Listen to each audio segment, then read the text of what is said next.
Shout your generation. Gen 4. 2. 1.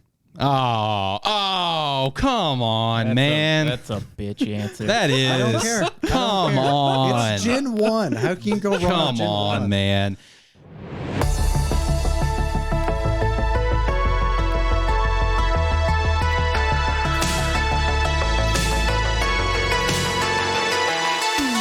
Hello. Welcome into Lighthearted Gamers, episode 50. 50 episodes of this show. We are so pumped to be here. We are so pumped to have this special. This is going to be a very unique episode. I'm really excited to jump into this, guys. We have a lot that we're about to break down because this episode is 50 video games that you absolutely need to play. We got a hell of a list with a lot of epic games in here. And of course, I can't do this alone, right? So as always, I have my co-host in here. I got Zach here in studio. Zach, how are you doing today? Are you ready to hit this list? We have 50 great games to talk about. Are you here for it? Are you ready for it? I mean, yeah, I'm ready for it. It's going to be a bunch of hot takes, but yeah, I'm ready for it. We're good to go. It's most definitely going to be a lot of hot takes. We got a mix of bangers. We got some underrated games in here. It's going to be overall a very interesting list.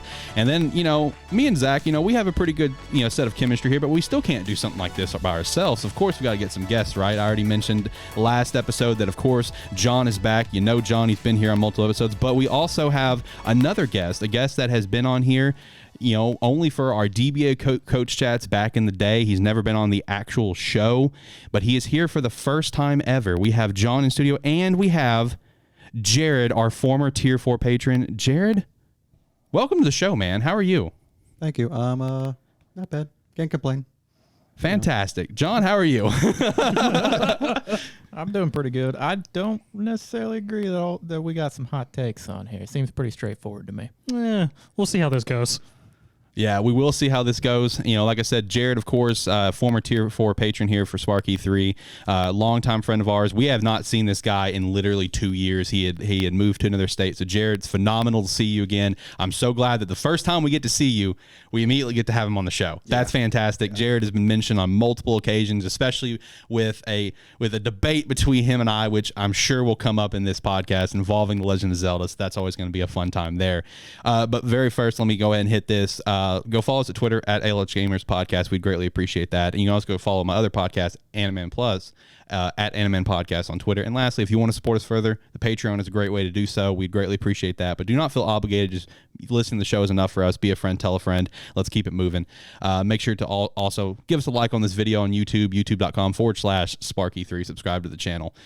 So with this episode, of course, it is going to be this 50 games. That's it. We're not going to be breaking down the news as we normally do. Next week, we're going to get back into the normal routine, talk about all the latest and greatest that's going on in the gaming industry, including doing a kind of a recap of what's gone on this week. There are a couple things that's happened, like the EA Play Live, of course, where we got more information on Battlefield 2042. Dead Space is back. We got the remake on the way. I know Zach is really pumped up about that. We're going to talk about that. And I'm also going to talk about something that is kind of interesting about a canceled Zelda game by Retro that recently kind of popped out. So I'm looking forward to breaking that down a little bit next week. But there is one thing that I do want to go ahead and address right now very briefly. And that is, of course, if you follow gaming news at all or just news in general, I'm sure you have seen this with the Activision Blizzard lawsuit that is now underway. When it comes to this show being lighthearted, I really try to stay true to that. I want people to come into the show, have a mental vacation for an hour for us just making some jokes, talking about games, whatever. So when it comes to this, I wanted to go ahead and quickly address it now. We're also going to continue to kind of address it next week. Just know that it is very fucked up. I definitely recommend everyone to go read into the lawsuit themselves. There's a lot of things that went down that should not go down. And I also want to stress, I don't need people in the comments telling me, oh, that happens everywhere. I get that. I worked for a company that did stuff like that. I understand that. This has come to light. People need to be held accountable, just like people need to be held accountable at Ubisoft that was popping out last year. It's just not right. Obviously, we are completely against that sort of stuff, and it just doesn't need to happen. It doesn't need to happen in the space of video games where games are meant to be fun, relaxing, a vacation from things, and the shit that transpired with that is just unacceptable. I do, like I said, encourage everyone to go check that out, but do be warned that there is a lot of stuff within that lawsuit that is detailed that would be pretty common triggers for people, so just be warned of there. With that said, let me go ahead and break down what you're going to get out of this list. So first and foremost, let me very much make this very clear. This is not a ranking, okay? Do not think that what we have, at 43 is going to be better than at what we have at 27. This is not a ranking. We got some bangers kind of on the lower end. We have, some underrated games on the lower end. We also have some underrated games in like our top 10 that we want to talk about. This is not, we have bangers in the top 10, that you would expect to be there. So just want to make that clear. This is not a ranking. This is just our 50 games that you absolutely need to play. I do want to know one thing. He says this isn't a ranking list, which is correct. You could count this as a passion list, because as we go further down this, we're going to get hotter about this. Yes. There are some towards the end of this that we are going to get a little bit more passionate about. We also have a list of honorable mentions that I will speed run through once we're about to hit the top 10. We will go through that very briefly. And when it comes to this list as well, we do have handpicked a select few games that we will talk about for a few minutes, and then the rest of them will maybe be like a minute or two and just keep it moving. We do have 50 games after all, so we just need to kind of keep the show moving here. With that said, boys, do you have anything you guys want to throw out there before we kick this off and get this list started? We good? How you guys feeling? Feeling good? Good. I know I led off with that we didn't have any hot takes. I might want to take that back pretty quickly. Oh no. Why? Oh no. We'll see when it comes to 50. Okay. I was about to say I gave a warning ahead of time, but yeah. Yeah. Hey, Alex, what you got? All right, let's kick things off with number 50 on this list of games you absolutely need to play. We have put on here Cyberpunk 2077. So here's the reasoning why. Obviously, because of the massive controversy around this game being broken as can be, it's actually pushed a lot of people to not even want to pick the game up. It's pushed a lot of people to get refunds on the game. This game had so much hype for so many years with just a massive letdown of releasing a game that ultimately was not ready. But here's the bottom line. The game is consistently being fixed and repaired, and it is a good game. Take out the problems, the story itself, the characters, the world, everything along those lines. It is a fun game. It is a fun world. The only downside about this is if you've got a PlayStation 4 Gen 1 or Xbox One Gen 1, stay away from this game. And they recently re-added this game to the PlayStation Store, and they even gave the warning, you want to play this on the PS4 Pro or the PS5. You do not want to play on the PS4. And unfortunately, that is the case of this game, is this game will never actually be fully playable on the original consoles. This game should have never came out on PS4 and Xbox One. We acknowledge that, but I still got to stand by my case here that it is a fun game. It's a fun world, great characters, and for that, I do think it does absolutely need to be played, even with all of the controversy. What about you boys? How you guys feeling on it?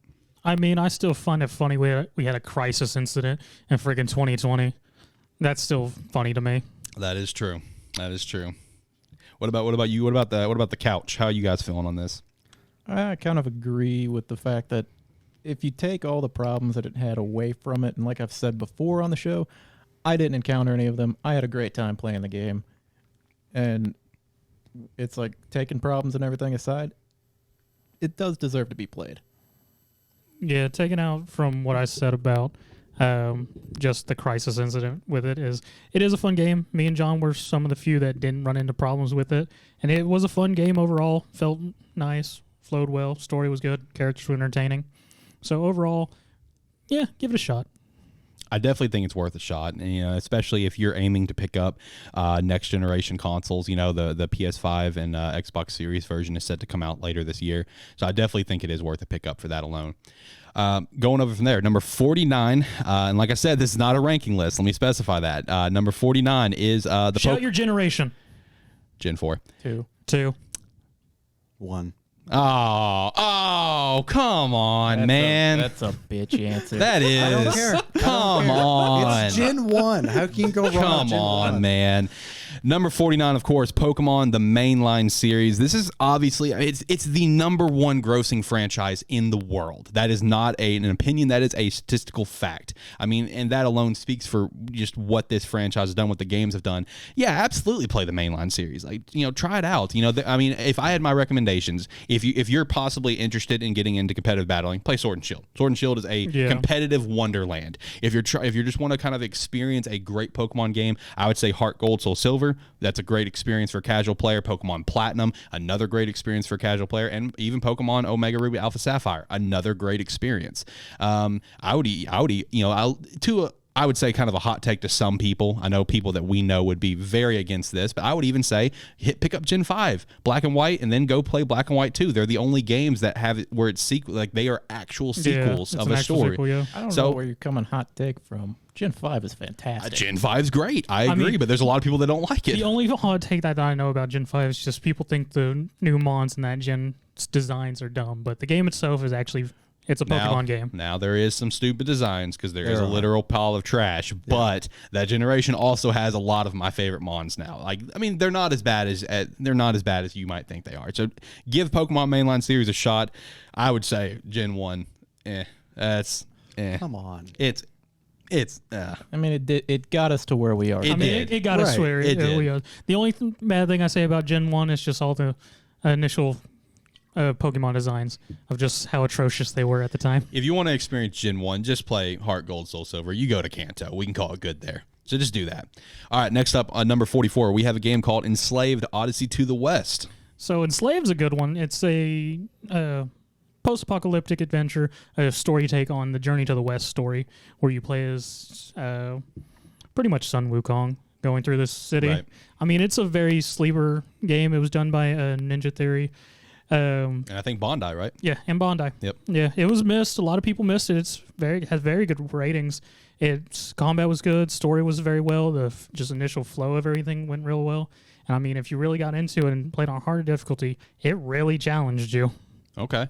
You know, this is a game that I've personally never heard of. When he says it slipped past a lot of people, it definitely slipped past me, but I am a massive Journey to the West fan. This is something I may have to look into. I'm going to be completely honest. I know one game that I'm immensely pumped up for is that Black Myth Sun Wukong game. Mm-hmm. I'm so pumped up for that. So that's one I may have to look into. Number 47 on our list, we have Stardew Valley. Now, Stardew Valley, if you're looking for a game that is just pure enjoyment on just about every level, there is no stress to be found in this game. It's like if you want to tend to your crops, clean up your kind of farm area, you can do that. You want to go fishing for a few days, you can do that. It's like you can interact with the town folk every season. They've got a couple, at least one events that take place in the town that kind of break it up a little bit, and it's just pure enjoyment. And as far as I'm aware, this is still somewhat just patch updated for like fixes and stuff, right? Yeah, there's usually a couple patches every few months, and then the developer kind of went back and he started working on more and more expansions for it, even though they're minor content changes for the most part. I mean, the game doesn't need a whole lot. It's a game built for relaxing and just having a good time. It's definitely a mental vacation of a game. Like that, I know Animal Crossing is another one that people hold in high regard. Those are games where you can just turn on and just relax in the afternoon or something. That's always how these games have been described to me. Number 46 on our list, we have the Spyro series. I mean, if you want to talk about a game that doesn't let you go on vacation, try the Spyro series. Spyro tries to go on vacation like twice and fails. This poor dude. And still finds enemies. I mean, it's a classic puzzle platformer action adventure. It's fun. Level designs are fun. Characters are engaging. It's now easier to play with the Reignited trilogy. It's just a very fun series to go through and play just for the story and the characters. Yeah, absolutely. And that is a game with the Reignited trilogy that will probably be probably a pretty good pickup around probably Black Friday. That's a game that will usually go on sale pretty cheap. So take a look at it then. Number 45, we have Assassin's Creed, but we do specify. We specify with Assassin's Creed 2 and Black Flag. And the reason why we say these two is because we sort of left out the other ones just because we were looking more at the original system of Assassin's Creed, because our new open world ones are I feel like sort of their own thing. Yeah, they are. Yeah. But I personally say people should go and try out Black Flag just because it was the pinnacle of the older style Assassin's Creed. The UIs were maximized, the mechanics and everything were fine-tuned to a point. They even got to the point where they got players to stop fast traveling by using sea shanties. So you actually traveled everywhere of your own volition. Yeah, and Assassin's Creed Black Flag, it's such a notable game in the franchise that it's basically spawned its own creation that we may never see. We'll see, called Skull and Bones. Yeah. That was originally supposed to be just a DLC for it, and now it's been like a 10-year development game that's been rebooted basically once a year. Yeah, just about. Black Flag is one that Assassin's Creed fans holds in high regard, as well as my personal pick, which is Assassin's Creed 2. I mean, this is, the story for Assassin's Creed 2 is one that I really do feel like everyone should enjoy it. I think it's a great story from beginning to end. I mean, the Ezio trilogy itself is very good. Brotherhood's good. Revelations is good. But 2 stands above the rest. I mean, even to this day, Assassin's Creed 2 has one of the most shock endings for me as a gamer, because I remember when the shock ending happened where Ezio's talking to this god, and then instead of saying directing to Ezio, just kind of like looks at the screen and says, "It's up to you, Desmond." That still shocked me as a kid. It's one of my personal favorite shocking endings out there. Assassin's Creed 2, absolutely need to check it out. Black Flag, absolutely need to check it out. 100%. See, my main thing I remember from Assassin's Creed 2, which I actually did this with Jared around, is I would go around town. Yeah. I would find the biggest group of enemies I could, take them all out, and find the person who looked like they had the highest rank or the shiniest armor, and pick them up as a prize and carry them around town until I found a bigger, shinier opponent to beat, and then claim them as my prize. The whole time you're playing is, I claim my prize. I'm just carrying them through the streets and everyone's freaking the fuck out. Yeah, that's fantastic. Next up on our list, number 44, we have the GTA series. Okay, now GTA, it can't be ignored. It's obviously one of the best fucking games ever. Didn't play the first and second one. I kind of did with the top down with the first or second one. But 3, Vice City, San Andreas, 4, and GTA 5. All great games. They have to be played. I mean, GTA 5's gone across 3 fucking generations of consoles now, which is insane. No, it's awesome. I spent so much time on the online of 5, and with you on 4, because you'd be driving, and all of a sudden you're swerving, and I'm like, hey, stop texting and driving. That is true. Oh my god! But no, it's a fantastic fucking game, man. It really is. I can't say enough about it. That's it. It's just four is my personal favorite. Yeah, 4 was good, but 5 took everything about 4 and just made it better. I mean, here's the only thing about 5. It took like 6 years between the games. Yeah, but for good reason. They did so much right. I cannot sing its praises enough. Hopefully they continue to do that and make it just right with GTA 6, because now we're on like a 10-year fucking cycle almost. Yeah. Almost. I'll be there. And if you're looking for the true GTA game, it was the PSP GTA Vice City version of the game. Isn't that like Chinatown Wars or something? No, that was a different one. That's a different one. There was Liberty City Stories. There was Vice City, and then Chinatown Wars. Yeah. I remember the Vice City on the PSP. I had that as well. Yeah. I had Liberty City good. Stories on PSP, but I didn't have any other ones. Yeah, the Vice City one was the PSP good. Vice City is where I've spent the majority of my time in GTA. I don't blame you on that. That is a good one. Yeah. Next up, number 43, we have the Perfect Dark series. Now, when we say series, we specifically want to say 64. We try and forget 0. But I mean, if you have to, go play it. It's okay. Perfect Dark Original on 64 is a lot better story, though it does have its misconducts here and there because it's a 64 game. It is good. It's solid. Really gets you through the game. But the big thing is the AI multiplayer on there. Oh my! The AI multiplayer is fantastic. It's like because they had the advanced AI multiplayer or AI where you could. It was basically customized for specific roles.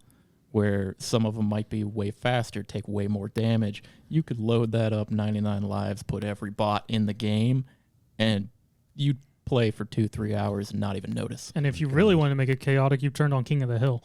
Oh, man.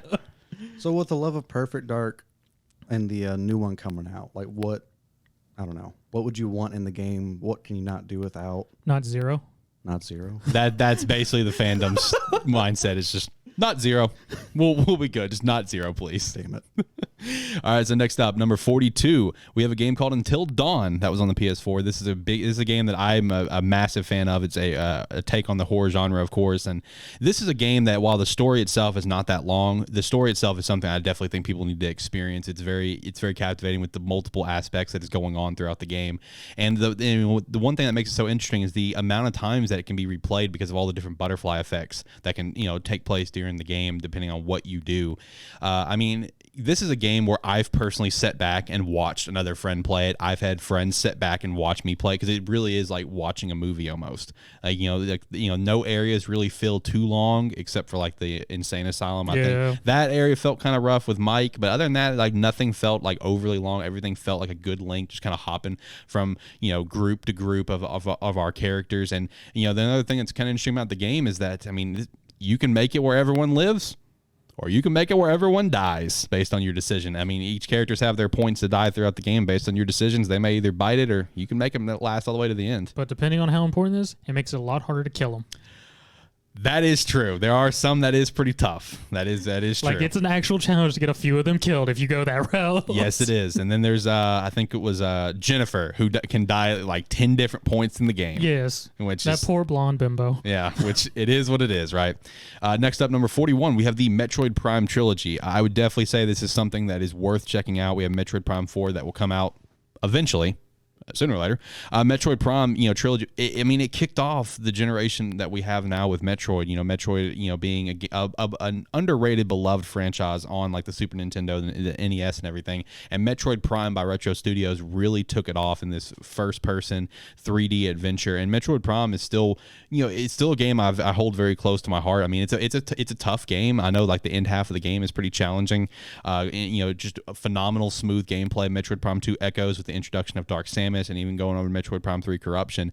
This is definitely a game I think people should check out. We have the trilogy that is on the Wii, and yeah, it may come to Switch. We've been seeing reports on this for like 2 fucking years. So, and the most recent report is it is done. They just have it in their back pocket, and they want to release it maybe next year or the year after. They apparently want to release it leading up to the hype for Metroid Prime 4, because this year, of course, is Metroid Dread. But I would definitely say Prime Trilogy is worth a pick up, whether if it's for the Wii or maybe wait for the Switch down the line, because getting it for the GameCube, good luck. Have fun with that.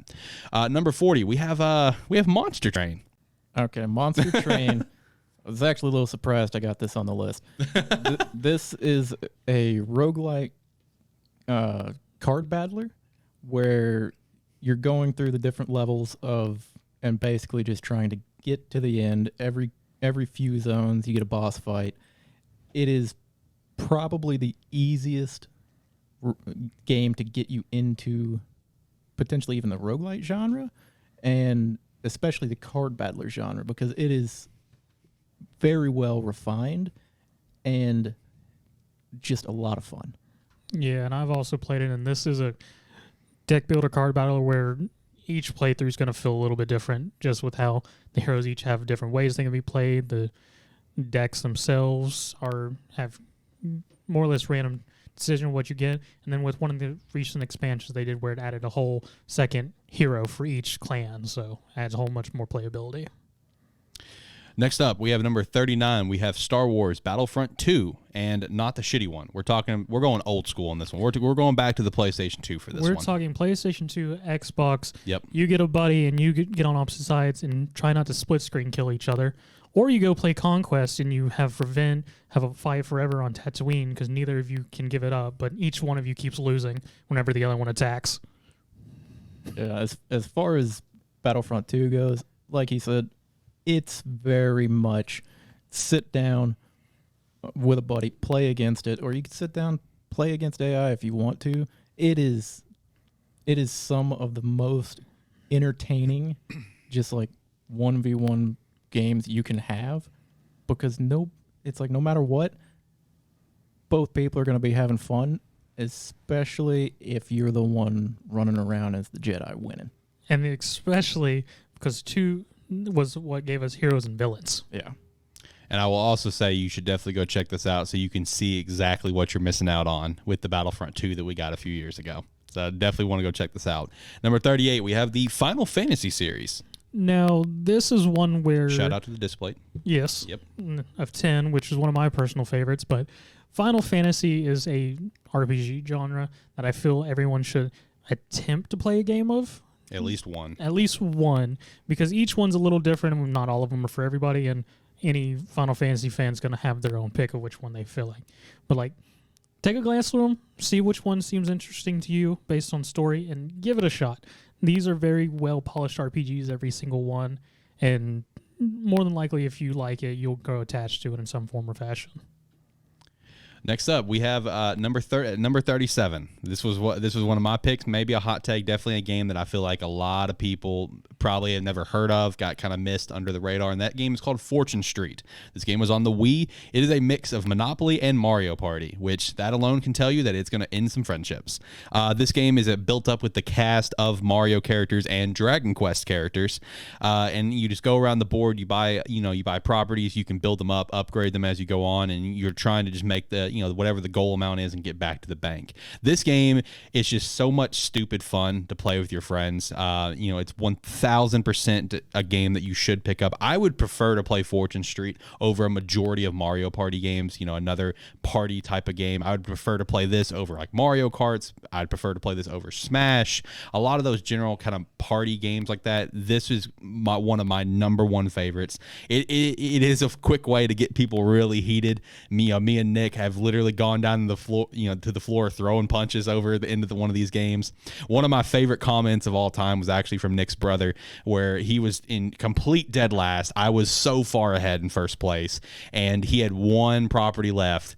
And I was already in the clear to run. I was just going to the bank, and I was good. I won, and I landed on his property. It did nothing to me, and it was going to cost so low to buy. So I bought it out from him, and he just looks over at me. He's just like, I've not only lost respect for you as a businessman, I've lost respect for you as a person. That's one of my favorite things from this game. This is one thing I think of Fortune Street is why it ends friendships probably harder than Mario Party games, because it involves money. It allows you to trade money between each other in the game. Yep. You soon learn allegiances and crosses. Yeah, sometimes you gotta team up to bring someone down, and as probably Nick has mentioned on previous episodes of Lighthearted Gamers, me and him have a history where I would take him through the betrayal gardens after me and him would start an alliance. I would stab him in the back before he would stab me in the back. Hey, we're all out here in the business trying to make the most money. Coming up at number 36, we have Ghost Recon Wildlands. Wildlands is a very fun third-person shooter and co-op game.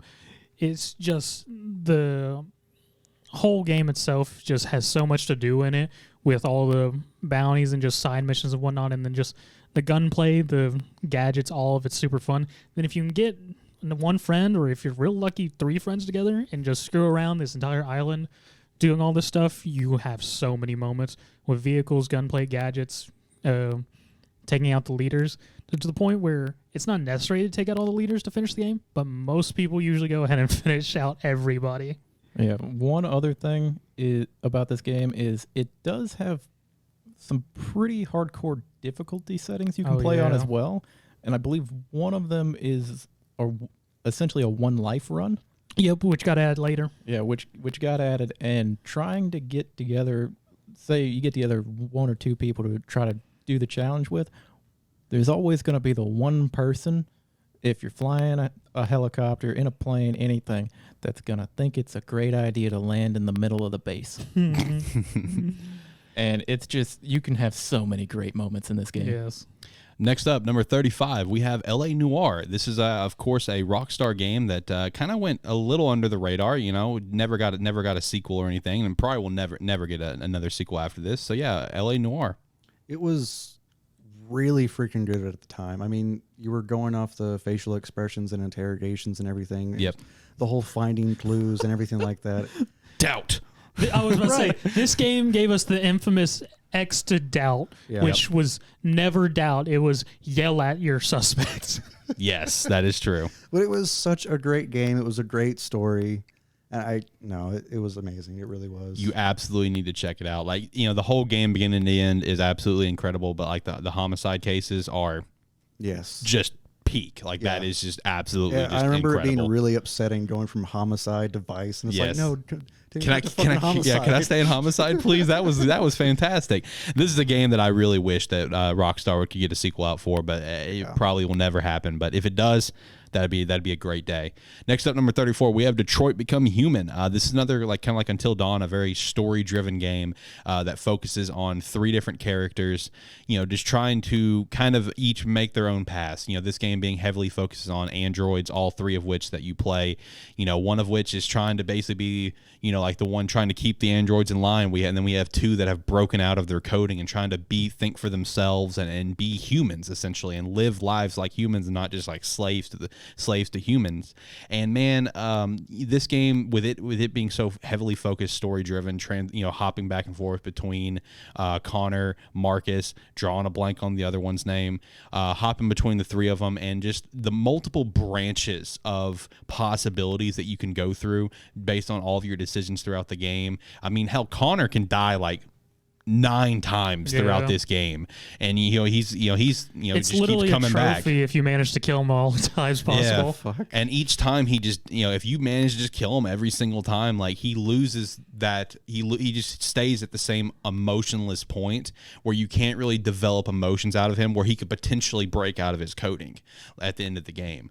I mean, like there's so many different storylines. Like once you finish a story arc or whatever, once you it will show you, okay, you went boom, boom, boom, boom, boom. You went this way, and it'll show you like, oh, you could have gone this way, you could have gone that way, of all the different branching story paths. It's 1,000% a game you need to check out. It's on Steam. It's on PS4.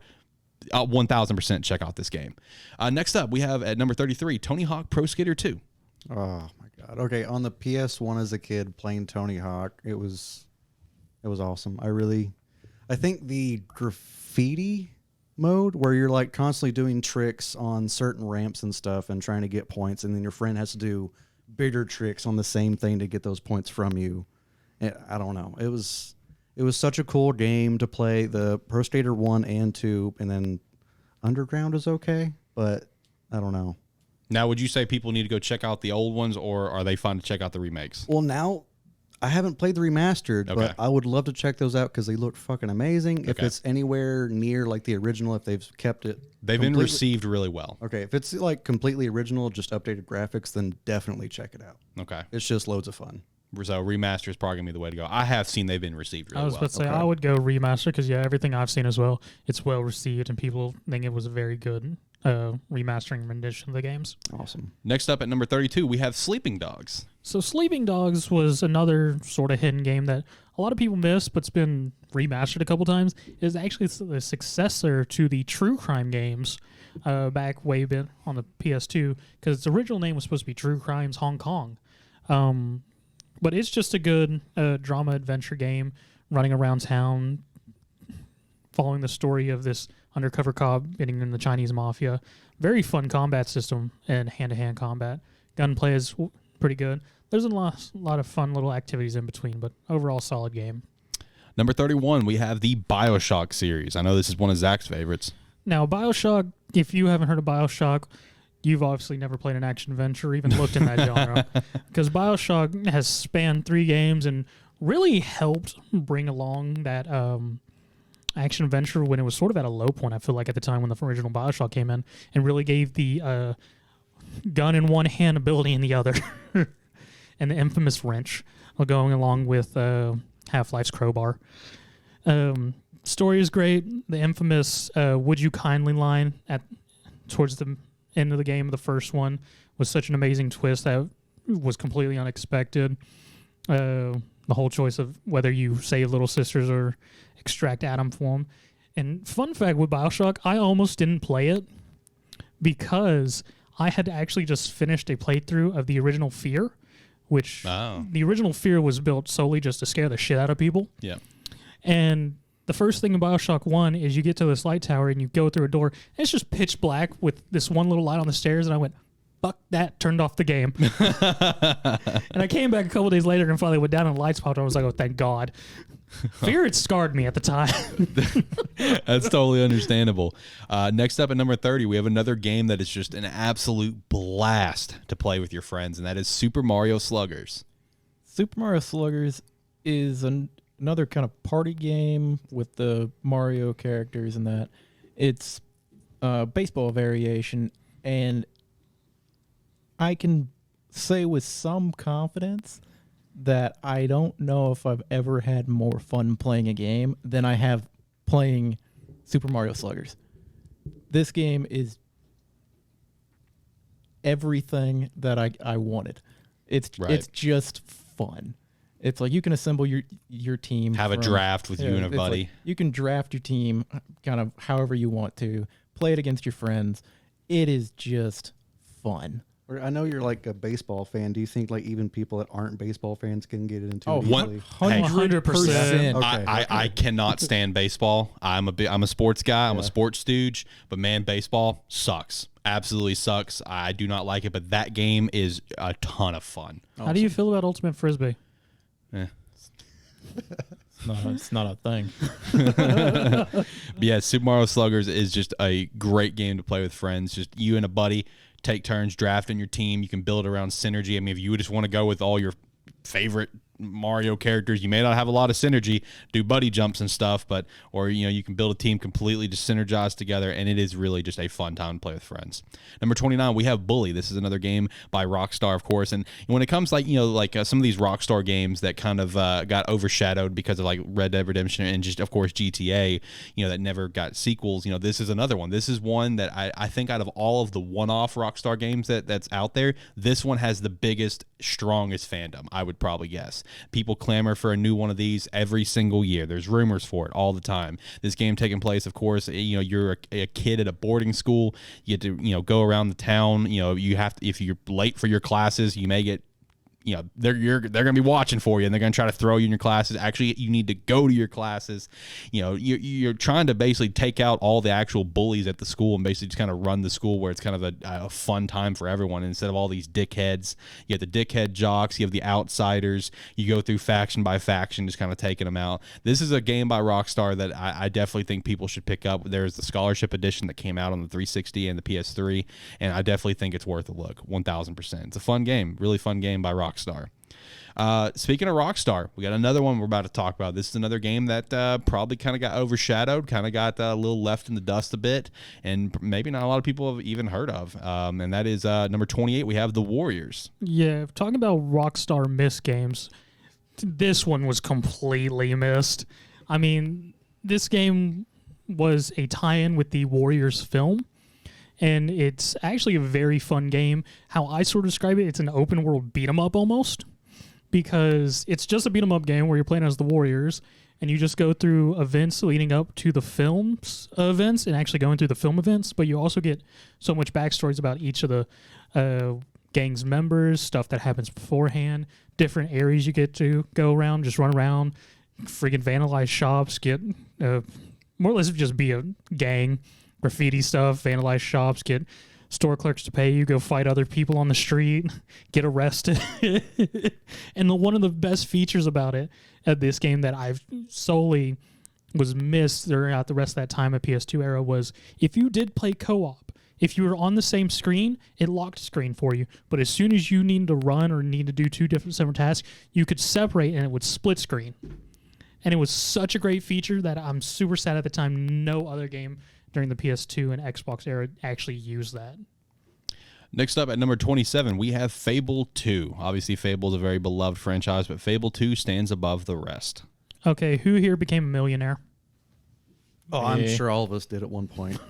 Had to The be a amount millionaire. of times I've played that game, it's one of the games that's just timeless. You can play it over and over again. It is. And the story, the characters, everything about it's just freaking amazing. Like 3 is good because you got to like mix two different spells in your hands, but I think 2 is just a little bit better. 2 stands above the rest. Yeah, 100%. really It does. I mean, 3 was okay, but we try and forget the second half of 3. Yeah. Fair. Yeah. The whole thing with Logan. Speaking of who was the millionaire, who also had like side-by-side houses with 2 different wives? I remember making the mistake of thinking if they were across town, it was okay. Jesus Christ. For some reason, I knew that was going to be everybody. Yeah, and of course, last year at the Xbox Series presentation, they did end off the show teasing a new Fable is on the way. I would definitely say to get ready for that. If you've never played Fable, Fable 2 is where you're going to want to play. Pick that up, try it out, maybe get you hyped for the new one to come. Number 26, we have Dead by Daylight. Now, Dead by Daylight is a game which I feel everyone should experience just because of just the atmosphere in the situation it brings you in. I don't care if you stop playing the game after one match, but it's such a quick way to get in and see how games can draw you in to the atmosphere of just that aesthetic of the game, just the different sounds they use, of the heartbeats, the music, and just even like the lighting of things like that. Like the first time most people play Dead by Daylight, they are legitimately slightly afraid. Slightly is an understatement. Yeah. First time I played Dead by Daylight was also the last time, and I spent the majority of the time trying to hide as far away from anything that moved. I will never forget the first time I was introduced to this game is whenever I was living with a friend of ours, another Zach actually, and he picked it up, and I literally sat down and watched this guy play this game for probably like 2 hours because of what Zach is saying about the experience. I agree. While it may not be for everyone, and you'll probably play it once and never pick it up again like John, it is definitely an experience that I do agree with Zach. Everyone should probably pick up because, just watching our other friend Zach play it for the hours that I did, him just being terrified, screaming, just full of anxiety-driven type of situations. I definitely think it's a game that people should check out. And if you're a fan of the horror, if you're a fan of like horror movies and just the horror genre, oh, this is right up your alley. Play this game. There's so many killers that you'll find something. Yeah, they've added a lot of your slashers into the game over time, like Michael Myers, Jason, etc. So pick up this game, 100%. Number 25, we have Digimon Story Cyber Sleuth. This is a phenomenal game. This game, I'm so sad that more people haven't played this game. I fucking agree. It's like the story in it the story's pretty good. It's solid, yeah. It's a, kind of a generic story, but done in a good way. It's a turn-based combat style, and it's the kind of catch-em-all trope where it's like you go around catching as you battle them, you get more research points towards them, and then when you have enough, you can hatch your own. And then it's basically there's a fun little mini game that you end up going through when you're trying to do all your leveling up, where you're trying to find the stat combinations to get all of the ones that you don't have unlocked yet.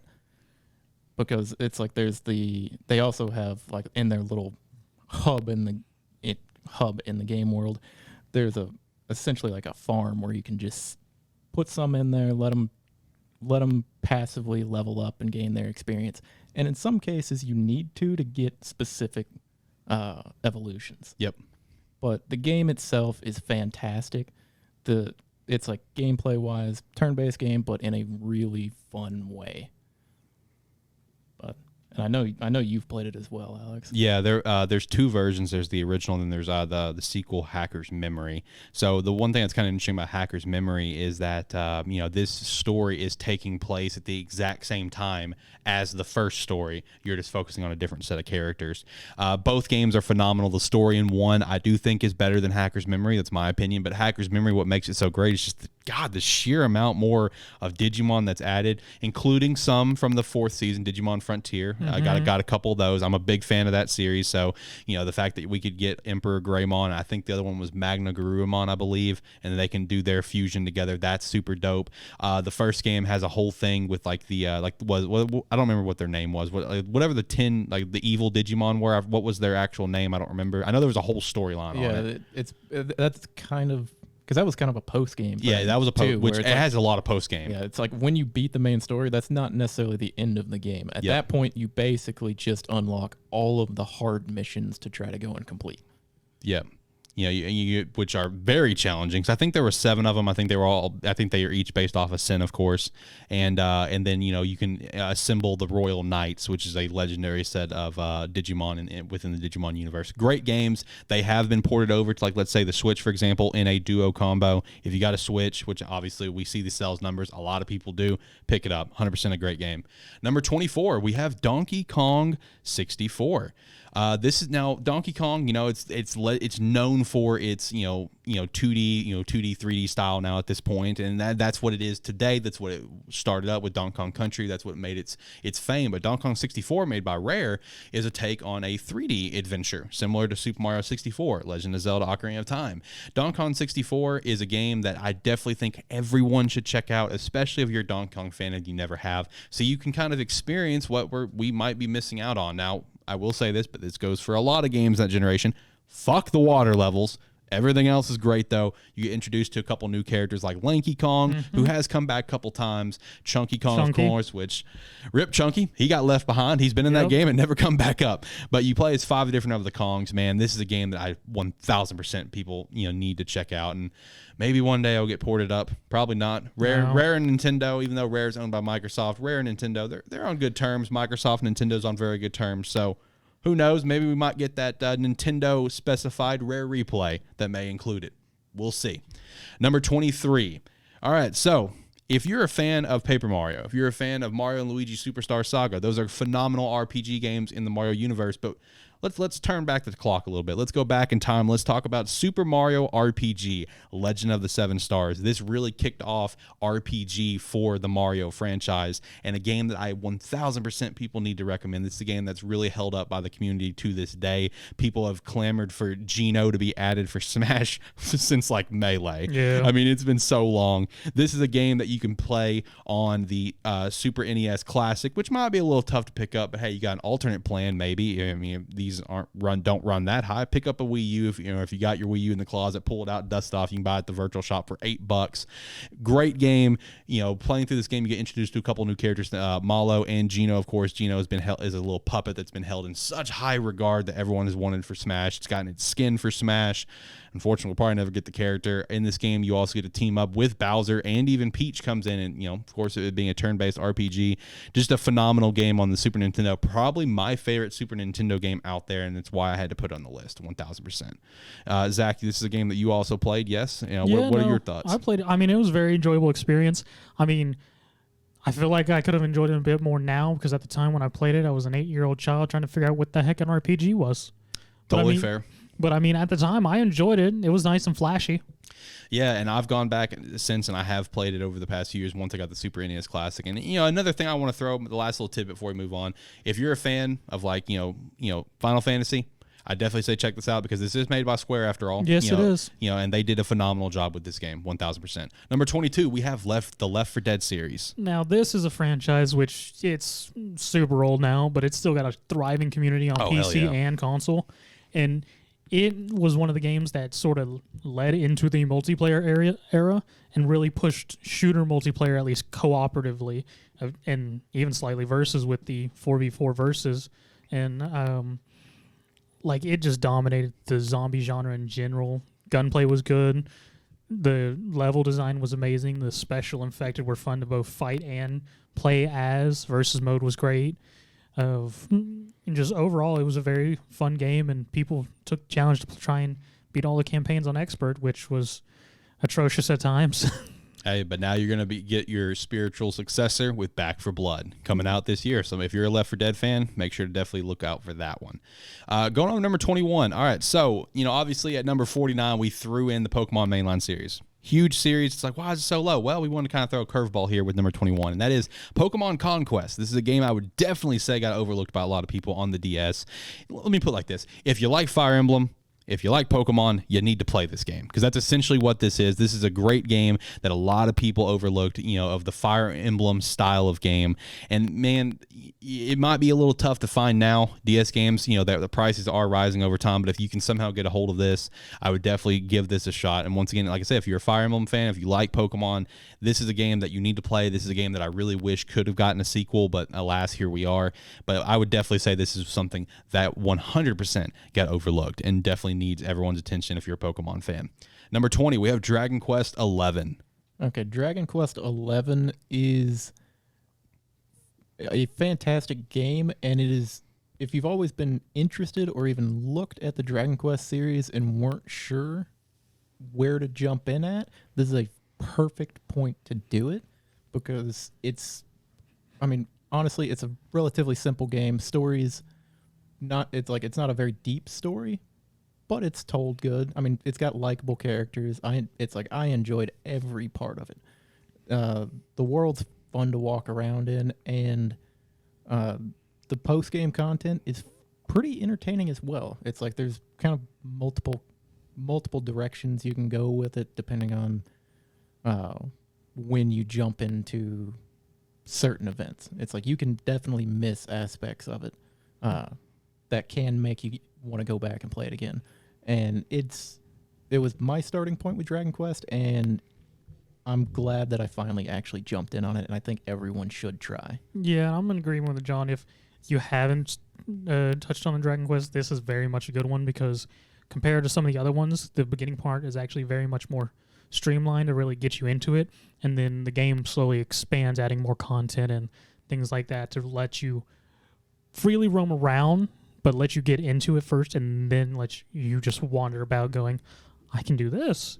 I can do this. Oh God, why is that there? Yeah, it's a very fun point when you're walking around the world and you'll see things and look at it and go, oh, okay, I don't need to mess with that right now. Mm-hmm. Or in instances like that, or you'll walk by an area and see something, and then later in the game walk by it, and that thing is no longer there, and now you're looking around going, when is it coming for me?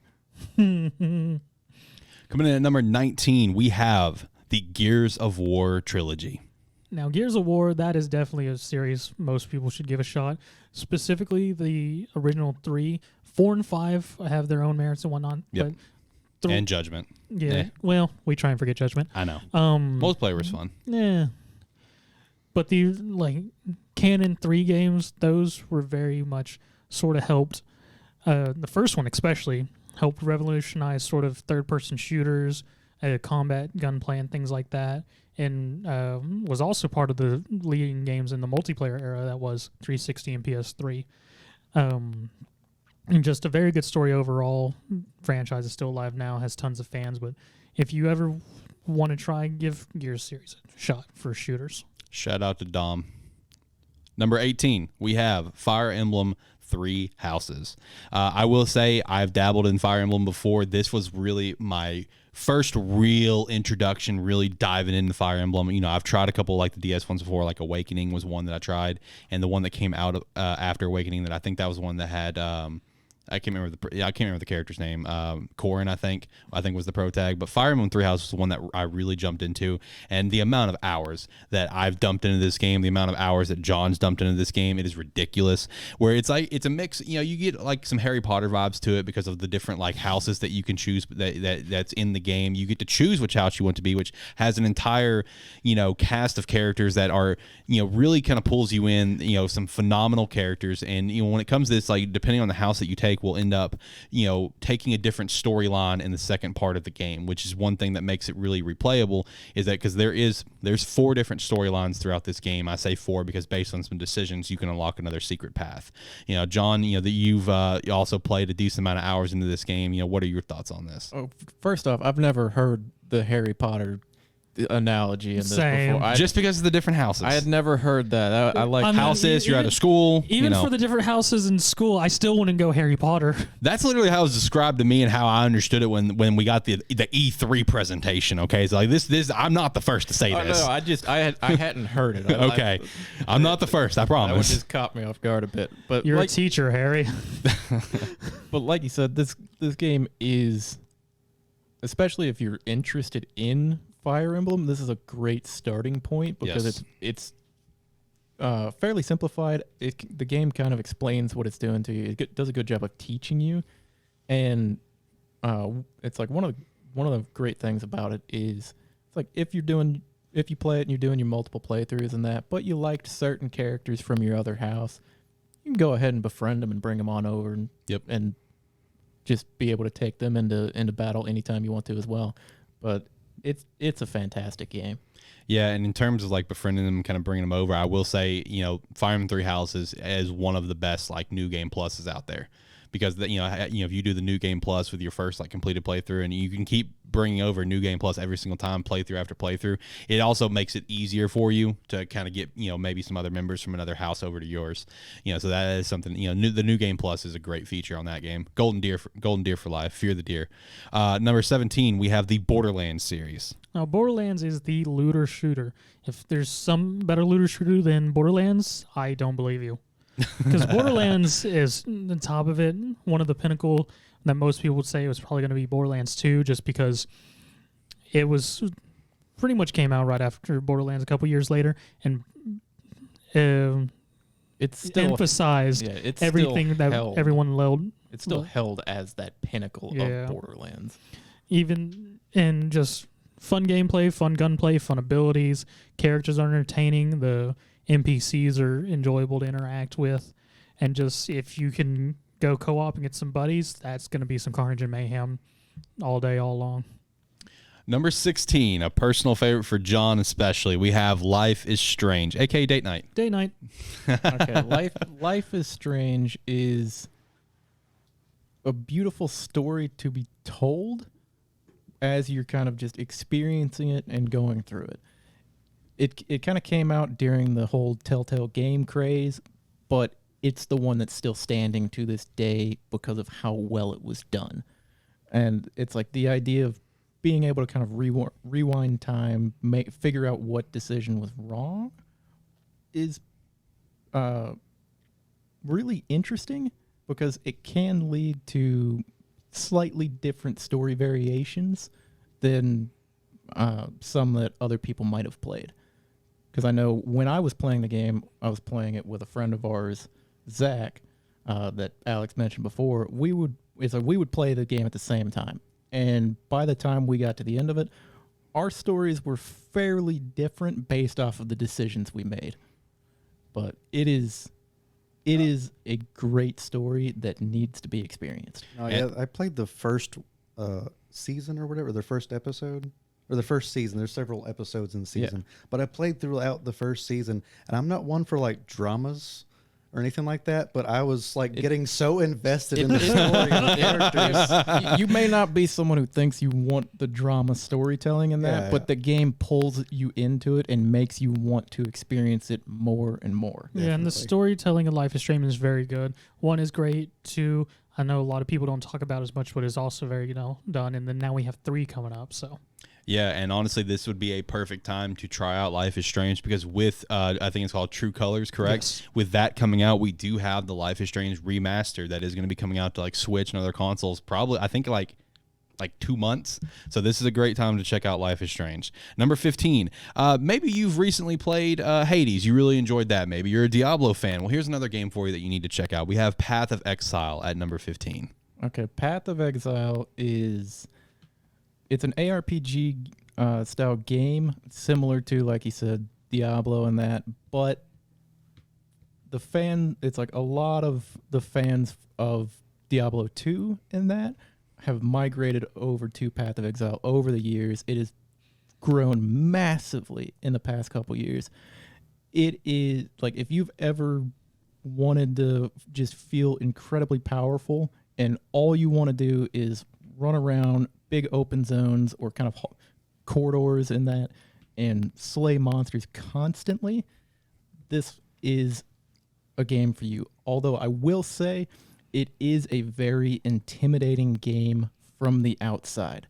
The skill tree alone, if you haven't played the game, there's a decent chance you've seen a screenshot of the skill tree, because the game is known for how massive and complex it can be. But it doesn't have to be real complex. You can go into it and you can just kind of feel your way around, find something to do, find some skills that look interesting. And if you really want to get into it, it's like there's additional community applications to help you create your builds and go through all the items and everything. And it is just fun. And if it sounds like something you might want to play, or if you haven't heard of it and want to give it a try, it's a great opportunity, because just on Friday, they came out with their new league, which is a 3-month kind of dedicated realm essentially that will, when it ends, will get merged back with the standard version of the game. But it adds a little bit extra to it as well. Number 14, we have Ghost of Tsushima. This is a game made that just came out last year. It was contention for Game of the Year. In my mind, it was Game of the Year. Fuck The Last of Us Part 2. Ghost of Tsushima is 100% a game people need to experience. If this game would have been a one-off with how it ended, with how the story went, I would have been happy with that because of just how well the story was done from beginning to end, following Jin Sakai and trying to retake the Tsushima island from the Mongols. And thankfully, we have the director's cut coming out here pretty soon. That also includes an expansion. There's other talks for another Ghost of Tsushima coming out in the future as well. This is a game, especially if you're into like some old school Japanese type of like samurais and things in that nature, you need to play this game. The story is so great. I never thought I would cry so much over one particular thing that happened in this game, but god damn, this game really pulls at your heartstrings through a couple of moments. It is a great game. You need to check it out. Number 13, we have the Tales of series. So Tales of series is another JRPG and it's got a long line of games now, and sort of similar to Final Fantasy is you can find one that you're going to enjoy. And each one of them has a very entertaining cast of characters. Each one has its own take of a story. Like one of our most recent ones was a vengeance story. One was about hope and gaining back lost lands and things like that. And then we have, I forget which one's coming out next, but Tales of Arise is coming out in September, I believe. Yep. Yes. So that one's coming out, and that's going to be another enjoyable story. But overall, so all of them have very good gaming mechanics. Most of them are now action RPGs more than traditional RPGs nowadays. Stories are always very solid. Characters are very entertaining. And just overall good RPG experience. And has a lot of in-game content too. Coming at number 12, we have the Yakuza series. So Yakuza is my current best modern beat-em-up games. It's stories are sort of very serious gangster dramas, Japanese gangster dramas. But the game doesn't take itself very seriously. With all the random mini games and side stories scattered throughout every single game, and just the ridiculousness. Like the remaster of the first one, Kiwami. Literally one of the main mini games is a guy literally just shows up at random points in town as a police officer in garbage cans, as a construction worker. He just finds you and goes, "We're gonna fight." And just very overall good series, good beat 'em up game. Controls are solid, stories are always very entertaining and everything, and just all the side stories and mini games are really bring you in and just let you know that, yeah, we can be serious, but it's a game. Coming in at number 11, we have the Elder Scrolls series. Of course, Skyrim, legendary game that, like GTA 5, has gone over like multiple generations of consoles now. Never played. I'm like one of 5. Yeah, he's like one of 5, just like I'm one of like 5 people on the planet that doesn't have Netflix. Oblivion, phenomenal. Morrowind, phenomenal. And if you're a fan of MMOs, at this point in time, I would even say check out Elder Scrolls Online because they have consistently just made it better and better. What do you guys think about Elder Scrolls? Because this is a series that I definitely think people need to check out at least one. Okay, Zach, I'm gonna hold a fucking gun to your head. So you play Skyrim. I don't know how the fuck you haven't better played shoot me. Okay, I will. Oh, that's aggressive. Okay, now I'll give you the fact that I never played Morrowind for more than 5 minutes because I started on Oblivion. I didn't play Morrowind when it came out. Too much of a downgrade. I can't. It's like this mental block where you can't go back that far. I just can't fucking do it. This is the graphics. No, I can't do it. No. I mean, if you can't do that, you should see what the first ones look like. I have no doubt I can't do that either. But no, Skyrim, it was so fucking amazing. I can't say how many characters I've made, how many hours I've played. I don't know. The whole 10 years it's been out, I've played it constantly. I will say, but out of all the Elder Scrolls games, the two that I'd say is Skyrim and Oblivion. You need to check out Skyrim. Overall, the thing about these games is that you have so many different like storylines that you can follow. You have the main storyline. You'll have like the Dark Brotherhood, the Thieves Guild, Fighters Guild, Mages Guild, and then whatever else is kind of going on within the world. I will say, in terms of Skyrim, all those storylines are all better than Oblivion. I think the only one that Oblivion does better is probably like the Mages Guild. Mages Guild in Skyrim was kind of weak. Dark Brotherhood, though, great. Thieves Guild, great. Fighters Guild, which what was their name in Skyrim? I don't remember. The Champions or whatever, I don't remember. Oh yeah. I think that was it. No, the Fighters Guild. Nah, they were called something else in Skyrim. I don't remember what though. Oh, in Skyrim it was Companions. Companions, that's what it was. Well, yeah. And then, Skyrim has a lot of stuff going for it with its beautiful world, so much to explore and stuff. I also say check out Oblivion as well because it has a phenomenal main story. While all of the other side stories I don't think are as strong as Skyrim, I will say the main story of Oblivion is great, and the DLCs of Oblivion is top tier. Shivering Isles, Knights of the Nine, I would rather play those over the DLCs in Skyrim any day. Okay, now you said Mages Guild for Oblivion. Yeah. No.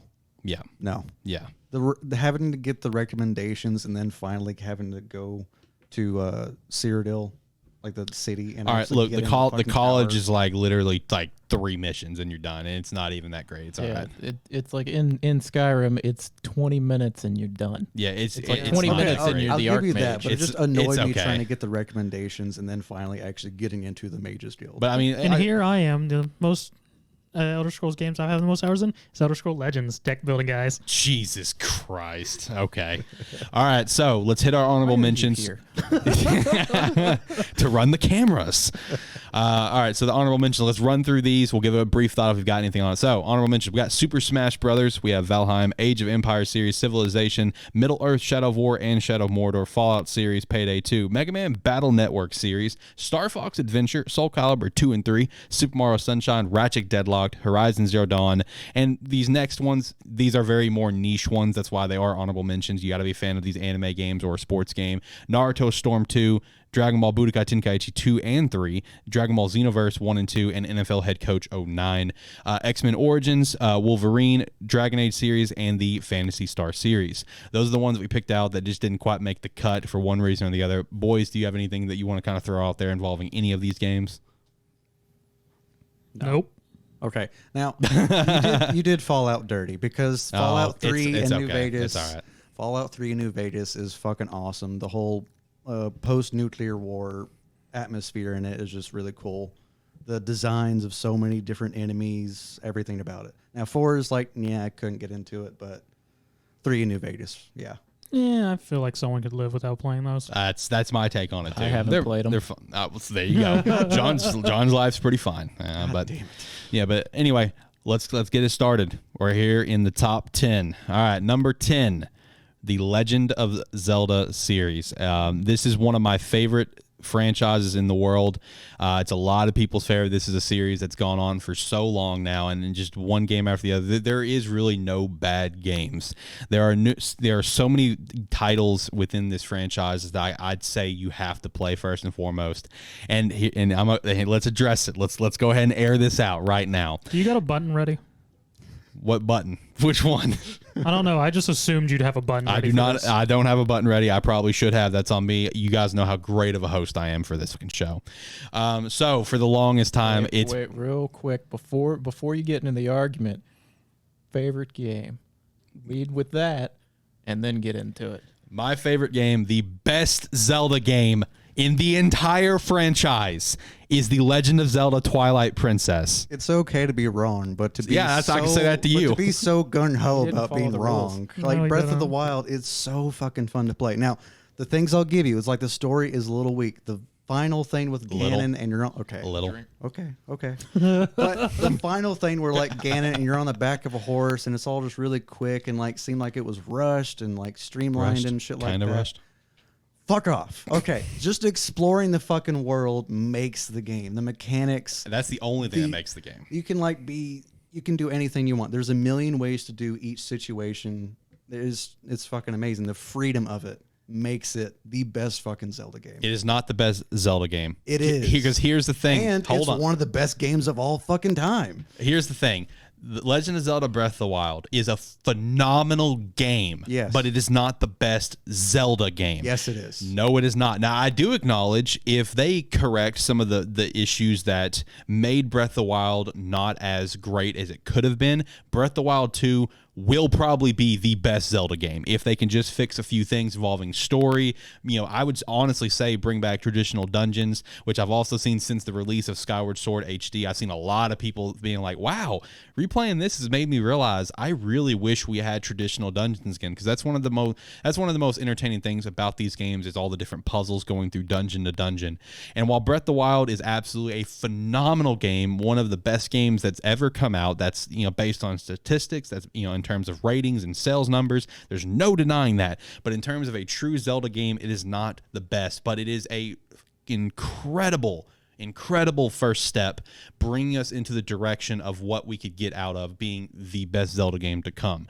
Twilight Princess, with an incredible world, amazing story, some of the best dungeons in the franchise. I fully believe that it is the best Zelda game out there. Other great Zelda games that you absolutely need to try: Wind Waker. I know it's cartoony. That turned a lot of people off initially, but it is an amazing game. Great dungeons. Really absolutely incredible. Yeah. Majora's Mask. Got to check that one out. That really brings a darker tone to the series with that one. Ocarina of Time, of course, a legendary game, kind of helped create the genre that we're at currently. Even Minish Cap on the GBA. Check that one out. Great game there. I'm personally a big fan of Four Swords Adventures. That got kind of ported up to the GameCube because that was initially on the GBA with A Link to the Past. That's fantastic. Link to the going to list the whole franchise. The whole franchise is incredible. Now the DS Link Between Worlds. I fucking love the idea of that, the whole new mechanic where you go into the wall and everything. That was fucking awesome. I love that. Right. Okay, now, but your love of Twilight Princess, do you think that maybe, just maybe, you're seeing like rose-colored, No, absolutely not. Okay. Because I still replay the GameCube version pretty regularly. Oh my God. And I've replayed the Wii U version just last year. No, by no means. Okay. I genuinely believe it is that good of a game. We'll die on our respective hills. We will. We're going to have to. We're not coming down from this. We're going to have to. Yeah. Hopping over to number 9. Hey, John, back to your original question. Ocarina? You? Ocarina. Okay. Ocarina. Cool. Okay. Now, if you want to move on. Okay. So, like I mentioned in the very beginning, our top 10 are going to have some absolute bangers, and it's going to have some kind of underrated games. And this is going to be one of those underrated games. One of my picks, Conquer Live and Reloaded. This game actually recently got put on with Games with Gold. So if you have Xbox Gold, great way to check it out right there.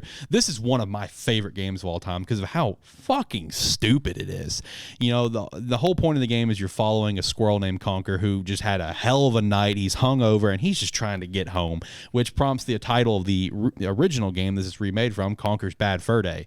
So the entire game is him just trying to get back home, and just the whole game is just a comedic masterpiece of where you just go through multiple movie references, like you have The Matrix, Save It Private Ryan, Terminator's in the game, Van Helsing's in the game, multiple things throughout this game, and it's just a comedic adventure of a lot of stupid shit. Speaking of shit, one of your bosses is literally a giant pile of shit named the Great Mighty Pooh, who sings opera to you.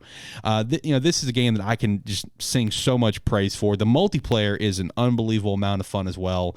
Even if you're just playing, which is at this point in time, since it is an older game on the Xbox, just playing with the AI, it is still a great time. This is a game I 1000% say everyone needs to play because it's a great time just to kick back. If you got a buddy with you, you both can just kick back, take turns playing, and just have a laugh and enjoy this game from beginning to end. Coming in at number 8, we have Red Dead Redemption 2. This is potentially my favorite game of all time. The only thing that would compete with it would be Mass Effect 3 that I have talked about on numerous occasions. Red Dead Redemption 2 is just a story masterpiece. This, of course, being by Rockstar. Just beginning to end, coming in this game, everyone is so attached to John Marston, our protag of the first one, and so coming in this game, being introduced to our new character, Arthur Morgan, people are kind of uneasy about it.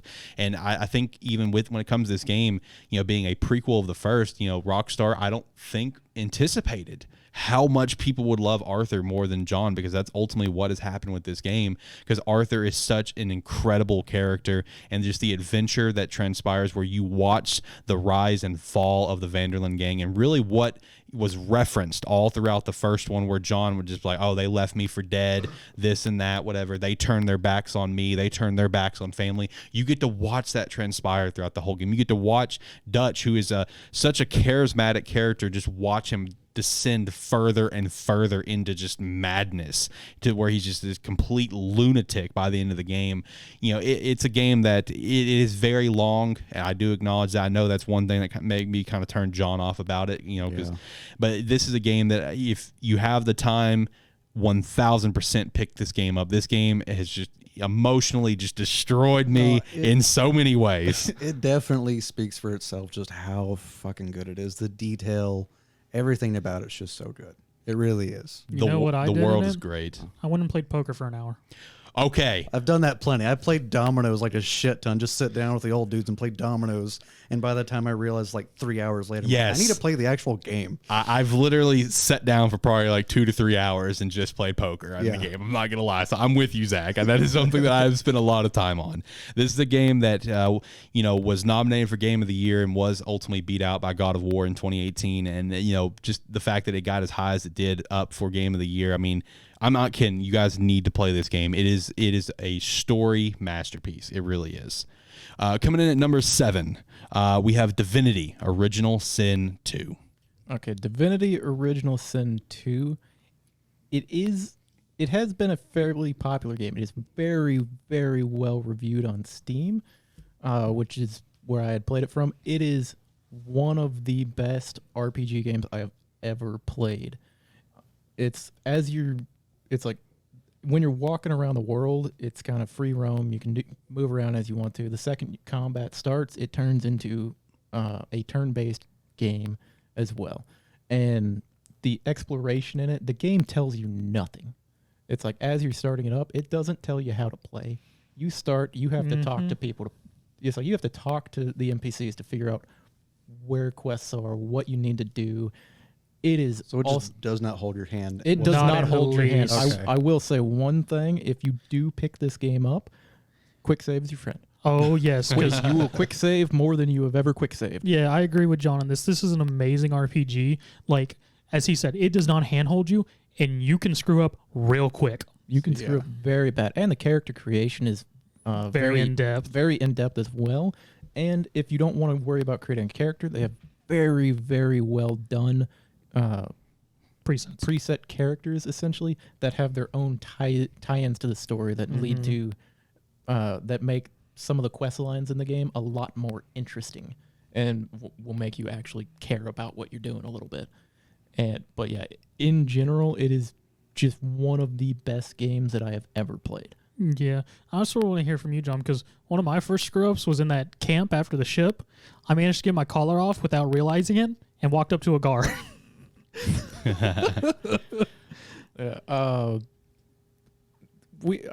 The group I was playing with, because I played it co-op, there were many instances where we had to reset or go back a little ways because me, of course, I played a glass cannon route, which if you the perks in the game also sometimes come with hindrances. So by picking glass cannon, I had all of my action points available every round of combat, but CC bypassed all my shielding.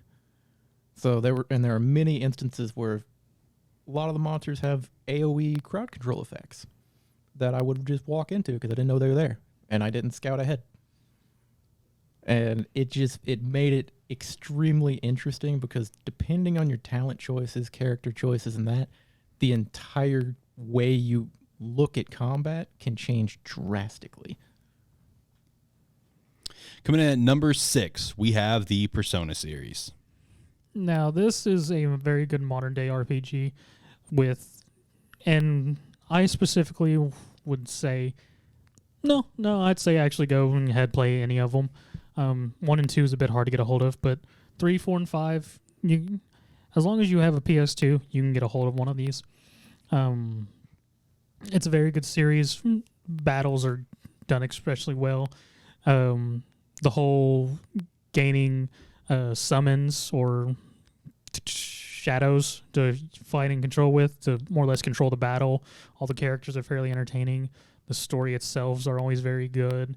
Then the social links or confidants, storylines are always very fun to interact with and learn about these characters. and just the dungeon designs are very fun and just to wander around in and finish up and everything.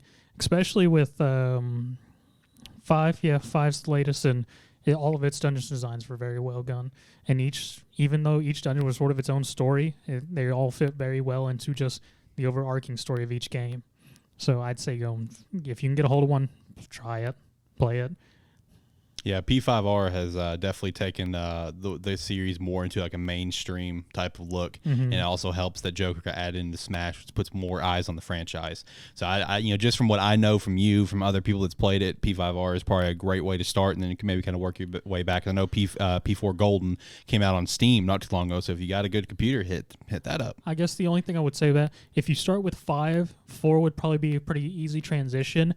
3 might be rough because 3 was sort of the starting point of all of our mechanics and systems we now have in the Persona series.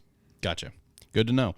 Coming in at number 5. All right, so for this one, it's no surprise that it's on this list with how many times that I'll always find a way to bring this game series into this show, and that is the Mass Effect trilogy. I would just say obviously pick up the Mass Effect Legendary Edition that just came out this year, which is more or less a kind of a real remaster remake type of feel to the original trilogy.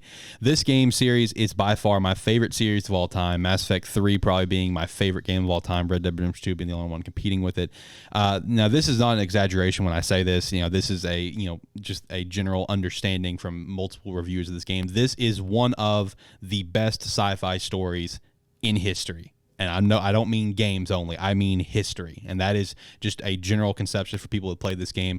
When Mass Effect kind of came out, and with how they kind of approached how they took the game, where your decisions actually matter, that was really new. That was not new, but it was different. It was it's not something that did not happen very often, where when you make a choice in the first one, it may not have anything to do with you in 2, but it's going to have a big impact in 3. Choices that you make in 1 will impact you in 2 and 3. Just having those different choices, you have so much replayability. And then when it comes to like just the cast of characters that are around you, this is one of the most interesting cast of characters that's out there in gaming. There's not really a boring character. There might be some characters that you don't necessarily want to bring with you every mission. A great example for me, Morden. I don't really care to bring Morden with me in Mass Effect 2, but I love Morden as a character. He's a very interesting dude. Characters like Garrus, Tally, Rex, Grunt, Liara, and just so forth. Like, this is a game series that I cannot sing enough praise to, that everyone needs to check out. I know Andromeda was a bit of a flop. I get that. And we have some hopes for what's to come out of this new one that's coming out here in the near future. And we're hoping that it's going to really get back to the roots that we've come to know and love with the trilogy. But I mean, this game series also has one of the it probably just is the best DLC I've ever played in my life with Mass Effect 3 Citadel. Everything about this game cannot sing enough praise. You absolutely need to play this game series. Pick up the Legendary Edition, $60 for the first 3 games, all the DLC with it. Phenomenal value. Cannot stress that enough. Agree with everything, because Mass Effect is really amazing. Never played the first one, but played the shit out of the second and third one. I don't even know how many times, but I love how you said Andromeda was a bit of a flop. When it was like a complete I was trying to be a little nice. We know it's a flop. I mean, they had a bunch of DLC they canceled and just we're not gonna make this. We'll just make it into books and we'll just end it there. No, okay, yes, it was a massive flop. I was trying to be a little nice there. Wow. Huge, incredible flop, and we do have a lot of. We're hoping for a comeback here with this new one. Hoping. I mean, the only thing I liked from Andromeda was the combat. The combat was fun. Combat was good. I agree with that. When it comes to Andromeda, the characters were just really boring to me. That was the only ones that had really boring characters. The trilogy overall hit it out of the park with pretty much everyone. Caden might be the only one that I didn't care for. I did bring him over to 3 on a recent playthrough. Still on the boring side, but he does get a little bit better in 3. But no, these games you absolutely need to check out. They're just absolutely incredible, top to bottom. And I'm not kidding. That $60 value at Legendary Edition to get all 3 with the DLC and everything. It is 1,000% worth it. But if you feel like waiting a little bit, based on how gaming goes, I'd put money that it may go on sale on Black Friday, so just wait till then. Pick it up at a cheap price. Coming in at number 4, we have Gauntlet, most notably Legends and Dark Legacy. So Gauntlet is the arcade beat 'em up 64 PlayStation 2 We did have a new one come out on PC a couple years, but it was okay. If you really want a good beat 'em up that'll last a long time, do Gauntlet Legends or Dark Legacy. Dark Legacy is almost an expansion of Legends because it takes all the content from Legends and just expands it. Very entertaining. Just beat 'em up. Each has its realms, finishing with a boss fight, and choose one of the characters. Go around, smash shit, smash everything, smash doors to find potions, smash doors to find runes, smash a grave to top enemies, smash the boss because you can, smash doors so you can find a big blue axe to throw at a dragon to freeze it. This Gauntlet is a great series to play with your friends. Oh, most definitely. All the four of us had a great time on Legends up until a certain point. Then y'all quit. We failed to realize we were playing Iron Man mode and forgot that in Legends, if you die without a save pack, you're dead. Well, you just don't die. Simple as that. Simple as that, he says. Yeah, easy for you to say because I think the point I hadn't played it before. So I'm just following along. And it was a great fucking game, but goddamn, man. Gauntlet is definitely a game that is just an incredible experience to play with your friends and definitely should be played. Legends or Dark Legacy, 100%. Coming in at number 3, we have the God of War series. Okay, God of War. Initially we were talking just God of War 2018 as the game that needs to be played, and I kind of fought for the series as a whole because if you play God of War 2018, you fall in love with the characters in that story. It is very well told. It's a very emotional story that kind of takes you up and down as we really see Kratos as completely different than we have in the previous games. And the reason I say that the reason I was saying we needed to include the series, because if you've only ever played God of War from 2018, you really need to go back and see where he came from so you understand the real shift that happened through here, or that they managed to pull off in that game, because it makes it that much better. It makes you understand why people got as emotional as they did from simple scenes as like pulling out the blades of chaos. Mm-hmm. It's like that scene, the reason why so many people got hyped up and it was such a powerful scene is because it was a complete tonal difference from the entire series that it came from. And everyone needs to play the series, and everybody, especially who played the newest entry, needs to play all of them. Maybe not Chains of Olympus. I like that little plug. And yeah, when it comes to the God of War series, of course, you know, if you're one of the lucky few out there that has a PlayStation 5, then you know, of course, you have the PlayStation Plus collection, which God of War is included.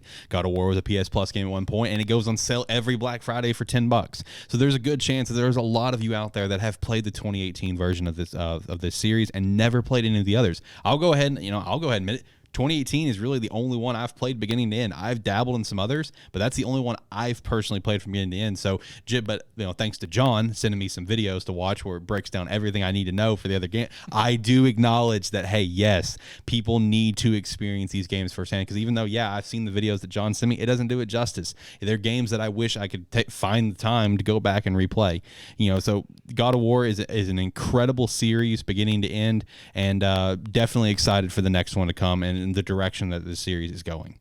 Coming in at number 2, we have Marvel's Spider-Man that came out on the PlayStation 4. Now, when it comes to Spider-Man, there are some great Spider-Man games out there. There's the Ultimate Spider-Man, which takes a real focus on the comic book style of a game. There's Spider-Man 2, which really helped set up a lot of stuff that we have today, as well as Ultimate Spider-Man. And of course, there's even Miles Morales that came out last year, which is a sequel to Marvel Spider-Man. But Marvel Spider-Man, this is a superhero game done perfectly, damn near right. Everything that we've had out of Spider-Man games in the past, this one has taken it and has completely excelled on it with the skill tree that comes with the wide range of suits that's in the game, such a wide cast of villains that you get to encounter, the references. And one thing that makes this game so great is the fact that you don't have to have rehashed the same thing that you've seen 100 times thanks to the movies or perhaps other games of where Peter gets his powers and is the beginning. No, this dude has been Spider-Man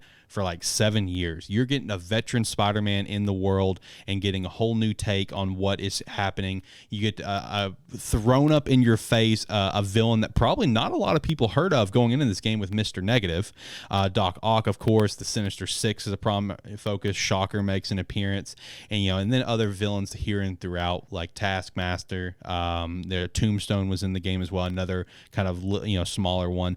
This is a game that the story-wise is absolutely incredible. If you played straight the story, you probably beat it in about 16 hours, but I don't know anyone that did just that because of just how much there is to do around the map, just with all the different collectibles to help you unlock other suits. The DLCs were absolutely incredible, and this game with everything that there's so many revolving pieces right now that's setting up for the sequel that we know is on the way, between what happens with Yuri in the DLC, the teases with Venom and Harry, the teases with what Taskmaster, all of his side stuff was setting up, where he was scouting you potentially for something there, which could be the Thunderbolts, I believe. Man, there's so much going on in this game, but it's all done so right. The emotional roller coaster that transpires in the second half of the game with your mentor basically just turning against you, turning his back against everything that you believed was right.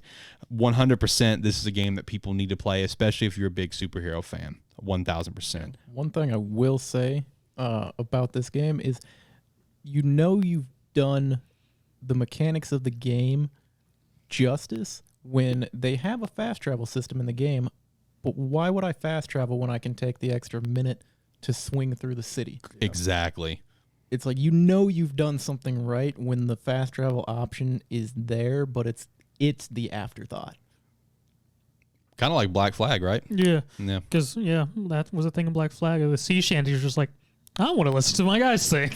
The only reason I ever even fast travel, I've only fast traveled probably enough times to count on one hand, and I've replayed this game 3 times, is just to see like at least this is the PS4 version. But I will say for the remaster, I did try it because they did specify like how quick the game is. It is instant. The moment you click something to fast travel, it's like black screen, boom, you're there. The only reason I ever fast traveled in the original is because there was some funny little like quick load screens of like where Spider-Man's like chilling on the front of the train playing on his phone and stuff. Other than that, John's right, there's no reason to fast travel. Just going around swinging around the city, and as you're swinging from one area to the other trying to get to like the next mission, go fight some crime, dude. Go beat some people up. Crime pops up all the time. I cannot wait for the second one. The second one is going to be absolutely incredible. Insomniac has just done so great over these past few years with multiple titles. Miles Morales, Spider-Man, Ratchet and Clank Rift Apart. Now, if you're a superhero fan and you have not played this game, 1000% pick it up, no doubt. And lastly, finishing off this show here, coming in at number 1, we talked about how Mass Effect is one of the greatest sci-fi stories out there, and that is 1000% true. But another series that is just as incredible of a sci-fi adventure, that is the Halo trilogy, or just the Halo series in general, but we are highlighting the Halo trilogy. So, I mean, I really like this one on this list at the top just because this is a trilogy that has really set in sort of a process of gaming for, at least I know, our generation, and with the newest trilogy, another generation of people who play games and whatnot, of just shooters, story, characters, and things like that. Master Chief's an iconic character now, we all know. Yep. Cortana, freaking Johnson. Yeah, Johnson, freaking Johnson. His ass should have been dead. We all know it. We ignore it, but we all know it. Poor guy. Actually, I guess lucky guy in this case. And just like, even several of the maps are very iconic throughout the Halo series as well. Yeah, so it is one of the best games to play co-op with some friends as well. The story itself is great, but also playing through that story with a couple friends amplifies it even more. And it's like it's got some of the best moments that can happen just from randomness in the levels. You may not, it's like if you're driving around, you may clip a rock just right and be sent off to the next ring. And I mean, there's also such iconic things like Halo gave us the skulls. Oh, yes. The skulls. Yes. The maybe most infamous one would be Iron. Yes. Because you die, you go all the way back to the fucking beginning. And And you're the on worst. Legendary. Yeah. And yeah, of course, the lasso challenge, Legendary all skulls on. And Yep. as Jared Oh, was saying, man. freaking Oh, Jesus. Iron's the worst one because if you're solo, you die, you start the level over again. If you're with a team, you die, well, y'all are going to go back a pretty far way too.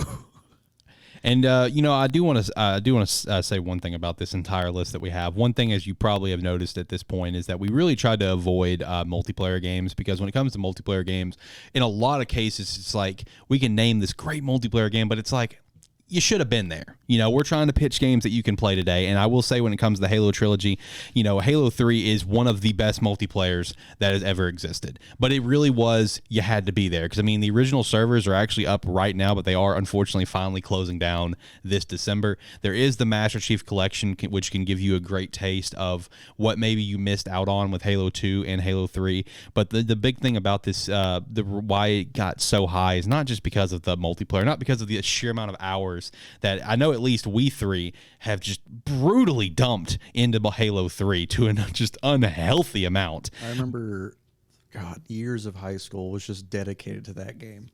How's Just that? How's wake that? up, How's play that 40 Halo. going? I wasn't gonna say it. How's that 40 going in Team SWAT there, bud?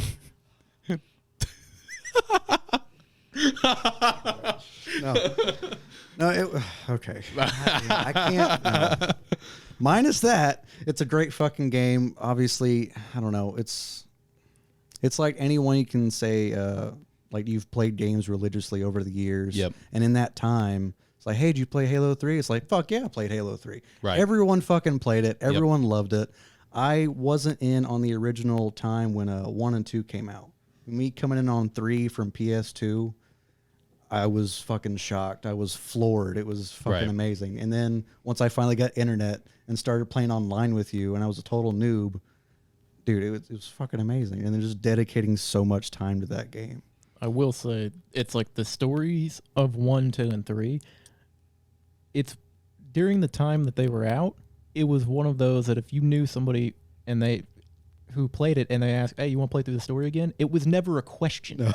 Exactly. It was just never. It was never a question. It was what difficulty and What are we skulls going? you want It's like, on? are we going now or are we going later? When are we doing this? Right. And the best thing that really, this game that really, why it's tough for us is like, as John was saying, it's not a question of whether you win play story. It was a question of, okay, we're going to play story, but how are we going to make this harder on ourselves? Yeah. How are we going to make our lives You miserable? want to go for the Vidmaster achievements? What do you want to do? Yeah. Yeah. How many skulls are we turning on and what challenges are we putting on ourselves anyway? Exactly. No matter what, we're putting on Grunt Birthday Party. That's true. was fucking great. That is It's always I a don't know why, must. but it seemed like headshots were easier when that was on. I don't know why. Psychological, man. Yeah, it really I think is. it is. Yeah. And, one thing that I will say is that this series does hold a special place in my heart because, like, I am it is kind of cool to say this. I have literally been playing Halo since the release of Halo. My friend that lived across the street, he managed to get his hands on Halo, like probably literally like I think 2 days after it released, and I came over and we played the campaign. And I've been playing the series since. I will say I've dropped off because of 4 and 5. 4 was okay. 5. It's not great. It's a thing. I will say I am excited for Infinite at this point. I mean, the multiplayer for sure looks great.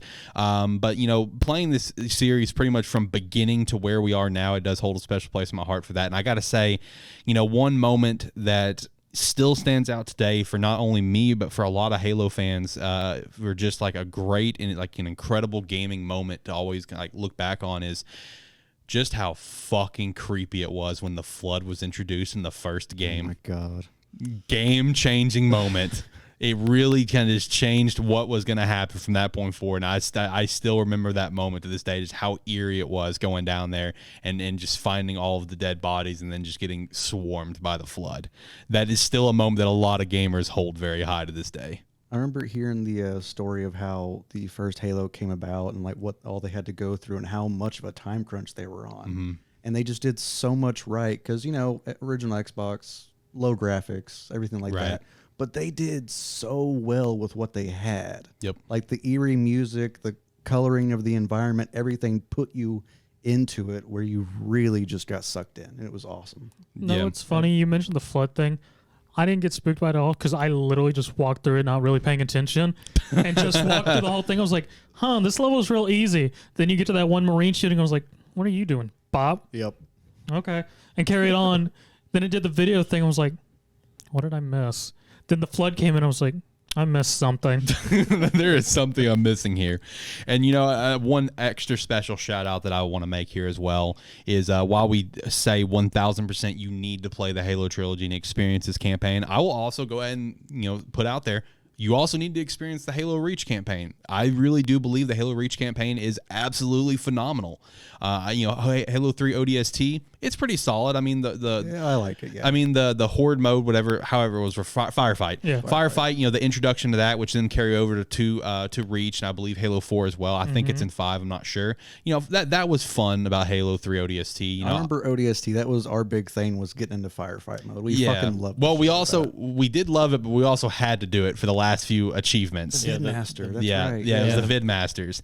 Now, Halo 3 ODST, while it is good, I do recommend it. It's probably worth a play, but Halo Reach, for sure, I really firmly believe is worth a play. The only problem with Reach was my fault, that I hyped it up too much, and then it was like kind of let down by my own hype.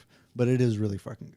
I personally just love it. I really do. But yeah, I mean, this trilogy is something that I definitely recommend people need to check out. And you know, like I said, if you want a chance to kind of experience the multiplayer, I definitely say the Master Chief Collection is a good way to do so. It can give you vibes of like 2 and 3.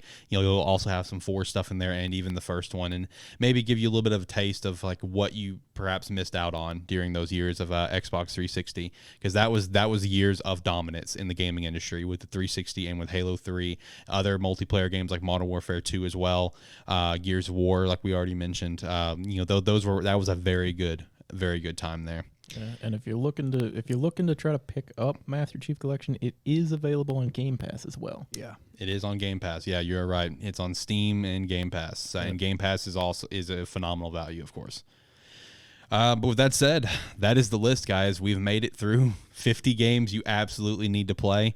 Hopefully you guys enjoy the list. I would love to know in like comments below or something if you guys disagree with any perhaps games we put on this list, any hot takes we might have had, and any games of yours that we may have missed that really should have been on this list or been an honorable mention. We would like to know that. Before I run through some shout outs and some thanks and stuff, boys, do you have anything you want to say to kind of finish off this show here? All I'm going to really say is like, comment, subscribe, rate, whatever your platform allows. If you are watching on this YouTube and like what's going on, you can hit the subscribe. And if you really like what it is, you can hit the bell so it notifies you whenever we post a video. Thank you. And that is at youtube.com/Sparky3. Yeah, just want to say thanks for having me back. Absolutely. I had a blast being here. It's fun coming up with the list and then having a little discussion about it here. No, it was really good to be on. Just to, you know, shoot the shit, talk about games we love over the years. Because, I mean, there's so many, obviously, but we got through the fucking list. Yeah, we did. I will say this is probably one of my favorite podcast episodes I've ever done. Just talking about all this was an absolute blast. Yeah, I do have some shout outs that I want to run through because, like, you know, 50 episodes, that is a pretty big milestone in my mind. That is a big milestone for a podcast. You know, shout out to Nick, my original co-host, who helped kind of lay the foundation for the show and help build up to kind of what we are now. Shout out to Josh, who has been on the show before. Jared, shout out to you, former patron for us, and also been on the show with the DBA Coach Chat. Shout out to Andy, our original, our very first patron we've ever had. Zach, shout out to you for stepping in, being my co-host over these last like 10, 12 weeks. It's been a blast doing it with you. Also, his birthday's coming up, so make sure to wish him happy birthday. John, shout out to you as well. I appreciate having you on the show. You're a great guest, and thank you so much for helping me out with editing. John is now an editor with me, helping me with the clips and everything. It's making my life so much better. Shout out to Jimmy as well, who's been on the show. He's also a great guest, great conversation. And lastly, and most importantly, shout out to everyone that listens and watches this show every single week, even if this episode was the first one you've ever seen by us. Thank you for tuning in. We greatly appreciate that. With that said, let's go ahead and get out of here because I am hungry. I am ready for some food after talking about these games, an incredible list of games. Again, if there's anything on here that you maybe disagree with, that, you know, there's too much of a hot take, let us know. If there's games that we didn't put on here that probably should have been on here, let us know that as well. Cheers to 50 episodes. Cheers to 50 more and 50 more beyond that. I will say this up front right now on episode 50 Lighthearted Gamers. When we get to 100, I am not doing 100 games. I'm going to go ahead and say that right fucking now. We're going to do something else for a special. With that said, have a good one, guys. See you next time. Bye.